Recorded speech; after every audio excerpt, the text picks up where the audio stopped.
ನಮಸ್ಕಾರ. ನನ್ನ ಹೆಸರು ರವಿ ಆರ್. ಸರ್ಕಾರಿ ಪ್ರೌಢಶಾಲೆ ಬುಕ್ಕಸಾಗರ, ತಾಲೂಕು ಹೊಸಪೇಟೆ, ಜಿಲ್ಲೆ ವಿಜಯನಗರ. ಸ್ನೇಹಿತರೆ, ಈ ದಿನ ಕನ್ನಡ ಆನ್ಲೈನ್ ಪಾಠದಲ್ಲಿ ಪತ್ರಲೇಖನಕ್ಕೆ ಸಂಬಂಧಪಟ್ಟಂತೆ ವ್ಯಾವಹಾರಿಕ ಪತ್ರದ ಬಗ್ಗೆ ನಾವು ತಿಳಿದುಕೊಳ್ಳೋಣ.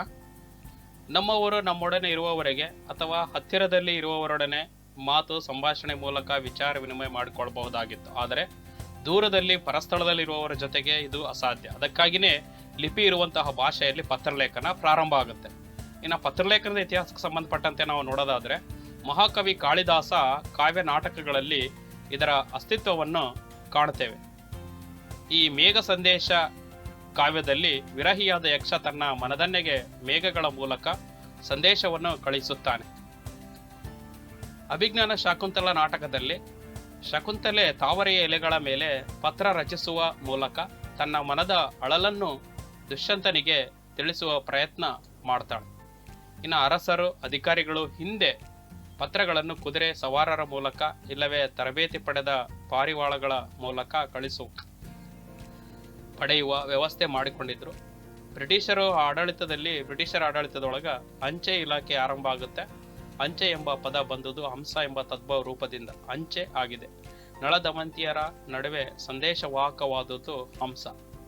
ಬ್ರಿಟಿಷರ ಅಂಚೆ ಇಲಾಖೆಯ ಪ್ರಾರಂಭ ಜನಸಾಮಾನ್ಯರಿಗೂ ಅಲ್ಪ ವೆಚ್ಚದಲ್ಲಿ ಪತ್ರ ವ್ಯವಹಾರ ನಡೆಸಲು ಸಾಧ್ಯವಾಯಿತು. ಈಗ ಅಂಚೆ ಇಲಾಖೆಗೆ ಪರ್ಯಾಯವಾಗಿ ಕೊರಿಯರ್ ಸಂಸ್ಥೆಗಳು ಬೆಳೆದಿವೆ.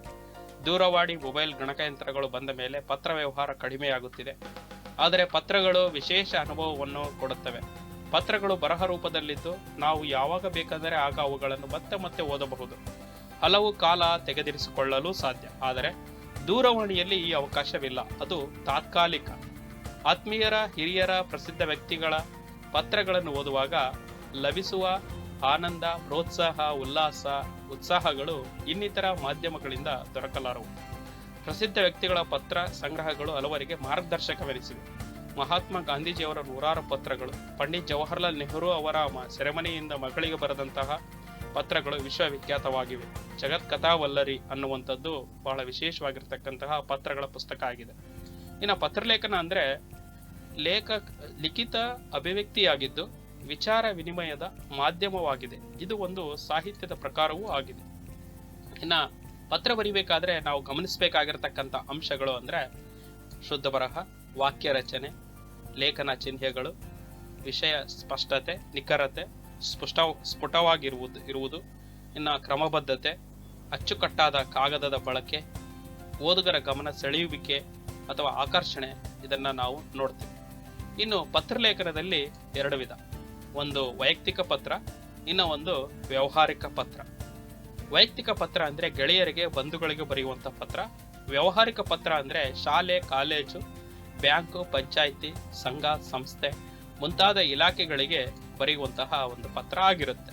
ಇನ್ನು ಪತ್ರ ಬರಿತಿರ್ಬೇಕಾದ್ರೆ ನಾವು ಹಿರಿಯರಿಗೆ ಬರಿತಾ ಇದ್ವು, ಕಿರಿಯರಿಗೆ ಬರಿತಾ ಇದ್ವು ಅಥವಾ ಸಮಾನರಿಗೋ ಎಂಬ ಸಂಗತಿಯನ್ನು ನಾವು ಗಮನಿಸಬೇಕಾಗತ್ತೆ. ಮತ್ತೆ ಆ ಪತ್ರದೊಳಗ ಅವ್ರನ್ನ ಯಾವ ರೀತಿಯಾಗಿ ಸಂಬೋಧಿಸ್ಬೇಕು, ಅದಾದ ನಂತರ ಮುಕ್ತಾಯ ಹೇಗಿರಬೇಕು ಅನ್ನುವಂತಹ ಅಂಶಗಳು ಕೂಡ ಪತ್ರದಿಂದ ಪತ್ರಕ್ಕೆ ಬದಲಾಗ್ತಾ ಇರ್ತವೆ. ಸೂಕ್ತವಾದ ಹಂತಗಳೊಂದಿಗೆ ಲೇಖನ ಚಿಹ್ನೆಗಳನ್ನು ನಾವು ಪತ್ರದಲ್ಲಿ ಬಳಸಬೇಕಾಗುತ್ತೆ. ಪತ್ರಲೇಖನ ಸ್ಪಷ್ಟವಾಗಿ ಮತ್ತು ಸಂಕ್ಷಿಪ್ತವಾಗಿ ಮತ್ತು ನೇರವಾಗಿ ಇರಬೇಕು. ಪತ್ರದ ಬರವಣಿಗೆ ಶೈಲಿ ಓದುವವರನ್ನ ಆಕರ್ಷಿಸುವಂತಿರಬೇಕು. ಪತ್ರಲೇಖನದ ಪ್ರಮುಖ ಅಂಗಗಳಾದಂತಹ ಒಳವಿಳಾಸ, ಗೌರವ ಸೂಚಕ, ಸಂಬೋಧನೆ, ಪತ್ರದ ಒಡಲು, ಮತ್ತೆ ವಂದನಾಪೂರ್ವಕ ಮುಕ್ತಾಯ, ಬರಹಗಾರನ ಸಹಿ ಮೊದಲಾದವುಗಳನ್ನು ಕೂಡ ನಾವು ಇಲ್ಲಿ ಸಮರ್ಪಕವಾಗಿ ಬಳಸಬೇಕಾಗುತ್ತೆ. ಇನ್ನ ವ್ಯಾವಹಾರಿಕ ಪತ್ರ ಅಂತ ಅಂದ್ರೆ ಶಾಲೆ, ಕಾಲೇಜು, ಬ್ಯಾಂಕು, ಅಂಚೆ ಕಚೇರಿ, ಪಂಚಾಯಿತಿ ಹಾಗೂ ಮುಂತಾದ ಸಂಘ ಸಂಸ್ಥೆಗಳಿಗೆ ಬರೆಯುವ ಪತ್ರವಾಗಿದೆ. ಇದನ್ನು ಮನವಿ ಪತ್ರ ಅಂತಲೂ ಕೂಡ ನಾವು ಕರೆಯುತ್ತೇವೆ. ಇನ್ನ ವ್ಯಾವಹಾರಿಕ ಪತ್ರದೊಳಗ ಪತ್ರದ ಪ್ರಾರಂಭ ಇರ್ತದ, ಇಂದ ವಿಳಾಸ ಇರ್ತದ, ಗೆ ವಿಳಾಸ ಇರ್ತದ, ಮತ್ತೆ ಅಲ್ಲಿ ಎಲ್ಲಿ ಬಳಸ್ಬೇಕು ಅನ್ನೋದು ಕೂಡ ನಾವು ಇಲ್ಲಿ ಮಾದರಿಯಾಗಿ ನೋಡ್ತೇವೆ ಮುಂದೆ. ಸಂಬೋಧನೆ ಮತ್ತೆ ವಿಷಯ, ಅದಾದ ನಂತರ ವಿಷಯ ವಿವರಣೆ ಅಥವಾ ಪತ್ರದ ಒಡಲು ಅಂತ ಕರಿತೇವೆ. ಪತ್ರದ ಅಂತ್ಯ, ವಂದನೆಗಳು, ವಿಶ್ವಾಸಿ, ಸ್ಥಳ, ದಿನಾಂಕ ಇದನ್ನೆಲ್ಲ ನೋಡೋದ್ರ ಜೊತೆಗೆ ಕೊನೆಗೆ ವರ ವಿಳಾಸ ಅಂತ ಕೂಡ ನಾವು ಇಲ್ಲಿ ಪತ್ರದಲ್ಲಿ ನೋಡ್ತೇವೆ. ಒಂದು ಪ್ರಶ್ನೆ ಬರ್ತದ 5 ಅಂಕಕ್ಕೆ, SSLC ಪರೀಕ್ಷೆ ಒಳಗ ಬರ್ತಕ್ಕಂತಹ ಏನು ಒಂದು 5 ಅಂಕದ ಪ್ರಶ್ನೆ ಇರುತ್ತೆ. ಅದು ಮಾದರಿಯಾಗಿ ಇಲ್ಲಿ ಬಳಸಿದ್ದೀವಿ. ನಿಮ್ಮನ್ನು ವೀಣಾ ಸರ್ಕಾರಿ ಪ್ರೌಢಶಾಲೆ ಎಂ ಸೂಗೂರು ಸಿರುಗುಪ್ಪ ಎಂದು ಭಾವಿಸಿಕೊಂಡು ಮುಖ್ಯ ಗುರುಗಳು ಸರ್ಕಾರಿ ಪ್ರೌಢಶಾಲೆ ಎಂ ಸೂಗೂರು ಸಿರುಗುಪ್ಪ ಇವರಿಗೆ ವರ್ಗಾವಣೆಯ ಪ್ರಮಾಣ ಪತ್ರ ಕೋರಿ ಮನವಿ ಪತ್ರ ಬರೆಯಿರಿ ಅಂತ ಒಂದು ಪ್ರಶ್ನೆ ಕೊಟ್ಟಿದ್ದಾರೆ. ಸರಿ, ಈ ರೀತಿ ಒಂದು ಪ್ರಶ್ನೆಗೆ ನಾವು ಯಾವ್ಯಾವ ಭಾಗದೊಳಗೆ ಯಾವ್ಯಾವ ಹಂತಗಳನ್ನ ಯಾವ್ಯಾವ ರೀತಿಯಲ್ಲಿ ಬರಿಬೇಕು ಅನ್ನೋದನ್ನ ಇಲ್ಲಿ ನಾವು ನೋಡ್ತಾ ಹೋಗೋಣ ಒಂದೊಂದಾಗಿ. ಇಂದ ವಿಳಾಸ ಪತ್ರದ ಎಡಭಾಗದ ಮೇಲ್ತುದಿಯಲ್ಲಿ ಇಂದ ವಿಳಾಸವನ್ನ ಬರಿಬೇಕಾಗತ್ತೆ. ವೀಣಾ ಸರ್ಕಾರಿ ಪ್ರೌಢಶಾಲೆ ಎಂ ಸೂಗೂರು ಸಿರುಗುಪ್ಪ. ಅದಾದ ನಂತರ ಗೆ ವಿಳಾಸ ಬರುತ್ತೆ. ಮುಖ್ಯ ಗುರುಗಳು ಸರ್ಕಾರಿ ಪ್ರೌಢಶಾಲೆ ಎಂ ಸೂಗೂರು ಸಿರುಗುಪ್ಪ. ತದನಂತರ ಮಾನ್ಯರೇ, ನಂತರ ವಿಷಯ ವರ್ಗಾವಣೆ ಪ್ರಮಾಣ ಪತ್ರ ಕೋರಿ ಅನ್ನುವಂಥದ್ದು. ತದನಂತರ ಪತ್ರದ ಒಡಲು ಪ್ರಾರಂಭ ಆಗುತ್ತೆ. ಖಂಡಿಕೆಯ ರೂಪದಲ್ಲಿ ನಾವು ಪತ್ರವನ್ನ ಪ್ರಾರಂಭ ಮಾಡಬೇಕಾಗುತ್ತೆ. ಇಲ್ಲಿ 3 ಅಕ್ಷರದಷ್ಟು ಜಾಗ ಬಿಟ್ಟು ಮಾರ್ಜಿನ್ ಇಂದ ಪ್ರಾರಂಭ ಮಾಡಬೇಕಾಗುತ್ತೆ. ಮೇಲಿನ ವಿಷಯಕ್ಕೆ ಸಂಬಂಧಿಸಿದಂತೆ ಕುಮಾರಿ ವೀಣಾ ಆದ ನಾನು ತಮ್ಮಲ್ಲಿ ಮನವಿ ಮಾಡುವುದೇನೆಂದರೆ 2022-23ನೇ ಸಾಲಿನಲ್ಲಿ 10ನೇ ತರಗತಿಯನ್ನು ತಮ್ಮ ಶಾಲೆಯಲ್ಲಿ ಓದಿ ಉತ್ತಮ ದರ್ಜೆಯಲ್ಲಿ ಉತ್ತೀರ್ಣಳಾಗಿದ್ದೇನೆ. ನನ್ನ ಮುಂದಿನ ವಿದ್ಯಾಭ್ಯಾಸಕ್ಕೆ ವರ್ಗಾವಣೆ ಪ್ರಮಾಣ ಪತ್ರ ಬೇಕಾಗಿರುವುದರಿಂದ ತಾವು ವರ್ಗಾವಣೆ ಪ್ರಮಾಣ ಪತ್ರವನ್ನು ನೀಡಬೇಕೆಂದು ತಮ್ಮಲ್ಲಿ ನಮ್ರ ವಿನಂತಿ. ಇಷ್ಟು ಪತ್ರದ ಒಡಲ ಆದ ನಂತರ ನಮಸ್ಕಾರಗಳೊಂದಿಗೆ ಅಂತ ಹೇಳಿ ನಾವು ಪತ್ರವನ್ನು ಮುಗಿಸ್ಬೇಕಾಗತ್ತೆ. ತದನಂತರ ತಮ್ಮ ವಿಧೇಯ ವಿದ್ಯಾರ್ಥಿ ಅಂತ ಹೇಳಿ ಬರಿತೇವೆ. ಶಾಲೆ ಕಾಲೇಜುಗಳಿಗಾದ್ರೆ ತಮ್ಮ ವಿಧೇಯ ವಿದ್ಯಾರ್ಥಿ ಅಂತ ಬರಿತೀವಿ. ಅಥವಾ ಸಂಘ ಸಂಸ್ಥೆಗಳಿಗೆ ಅಥವಾ ಯಾವುದೇ ಕಚೇರಿಗಳಿಗೆ ಬರಿಬೇಕಾದ್ರೆ ತಮ್ಮ ವಿಶ್ವಾಸಿ ಅಂತಂದೇಳಿ ಇಲ್ಲಿ ನಾವು ಬಳಸ್ತೇವೆ. ವೀಣಾ, ದಿನಾಂಕ, ಪತ್ರ ಯಾವಾಗ ಬರೆದಿದ್ದಾರೆ ಅನ್ನುವಂಥದ್ದು ಮತ್ತು ಸ್ಥಳ ಎಂ ಸೂಗೂರು ಅಂತಂದೇಳಿ ಇದೆ. ಇಷ್ಟು ಪತ್ರದ ಹಂತಗಳನ್ನು ನೋಡಿದ್ವಿ. ಪತ್ರದ ಪೂರ್ಣ ಒಂದು ಪತ್ರಿಕೆಯಲ್ಲಿ, ಪೂರ್ಣ ಪ್ರಮಾಣದ ಪತ್ರಿಕೆಯಲ್ಲಿ ಯಾವ್ಯಾವ ಭಾಗದೊಳಗೆ ಯಾವ್ದ್ಯಾವ್ದು ಇರಬೇಕು ಅನ್ನೋದನ್ನ ಇಲ್ಲಿ ನಾವು ನೋಡ್ತಾ ಇದ್ದೀವಿ. ಇಂದ ವಿಳಾಸ ಇಲ್ಲಿ ಬರುತ್ತೆ.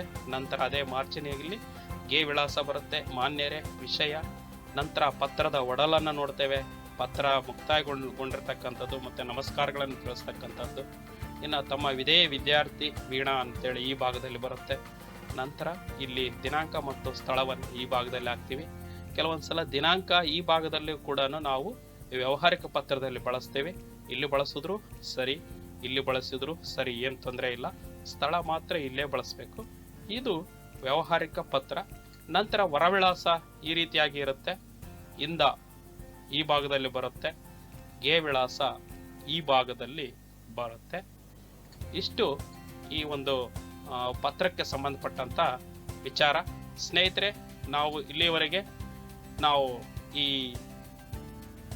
ವ್ಯಾವಹಾರಿಕ ಪತ್ರದ ಬಗ್ಗೆ ತಿಳ್ಕೊಂಡಿವಿ. ಈ ವ್ಯಾವಹಾರಿಕ ಪತ್ರ ತಮಗೆಲ್ಲ ಅರ್ಥ ಆಗಿದೆ ಅಂತಂದೇಳಿ ಭಾವಿಸ್ತಾ ತಮ್ಮೆಲ್ಲರಿಗೂ ಧನ್ಯವಾದಗಳು.